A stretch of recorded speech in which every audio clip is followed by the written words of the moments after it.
Assalomu alaykum hammaga. Imkon bo'lsa, iltimos sizlardan mana shu videomni maksimalni tarqatishlaringni so'rayman. Yangi qonun chiqibdi. Qonun bu yozilgan qonunmi, yozilmagan qonunmi bilmayapman-da to'g'risi. Universitetda o'qiyotgan talaba diplom olishi uchun o'zini o'zi band qilishga majbur ekan.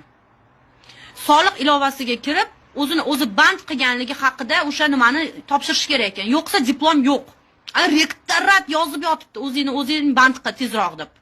Bu jiddiy, bu masala unaqa, bu masala unaqa jiddiylashib ketdi deb. Endi sizlarga savol. Bir talaba nima uchun o'qiydi?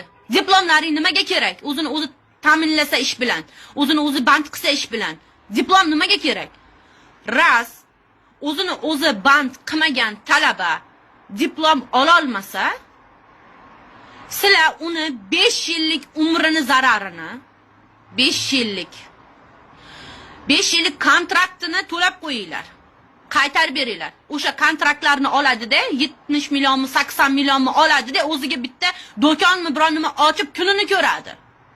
Diplom nima uchun kerak? Tualetga ishlatamizmi, o'zimiz band qiladigan bo'lsak biza? Biz ham bir o'sha sohada, sevgan sohamizda ishlaylik, ish topaylik deb o'qiyapmiz, pul xarajat qilyapmiz, umrimizni sarf qilyapmiz biza. Agar biza o'zimiz band qiladigan bo'lsak, qaytaraman. Sizlarni diplomlaring nimaga kerak? Ha? Ish so'rab borsak, diplom so'raysizlar. Diplom so'rab borsak, ish so'raysizlar. Mantiqqa to'g'ri keladimi? O tepadagi o'tirganlar, o'tirib o'zicha qonun chiqarayotganlar.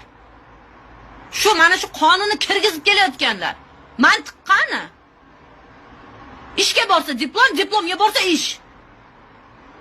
Nima bu? Qayerdan chiqqan bu qonun? Faqat kistalaring to'ldirishni o'ylaysizlarmi? Faqat kontrakt, otib kallasida kontraktni olasizlar-da, keyin mana diplom deysizlar. Agar men tikuvchi bo'lib turib yoki men bitta salon ochib, o'zim band qilib qornimni to'ydirsam, umuman kerak emas sizlarning diplomlaring. Diplomsiz mana o'zimiz band qilsak bo'lar ekan-ku mana. Nima kerak universitetlar? Nimaga o'qilyapti? Nimaga xalqni shuncha ahmoq qilib pulini olyapsizlar? Yoshlarni umrini o'tkazdiryapsizlar. Ustoz shogird an'anasi bo'yicha hamma yo tikuvchi bo'lsin, yo kulol bo'lsin, yo qanaqadir biznesmen bo'lib ketsin bo'lmasa, universitetdan yopib tashlaylar. Bermaylar diplom bo'lmasa. Qayerdan chiqyapti bu qonun? Ishsizlar o'zini o'zi band qilgandan keyin yana qaytaraman. Sizlarning diplomlaring nimaga ishlatiladi? Faqat pulga sotib olgan bo'lamizmi bu diplomni? Stavkaga qo'yamizmi diplomni? Nima kerak diplom bizga?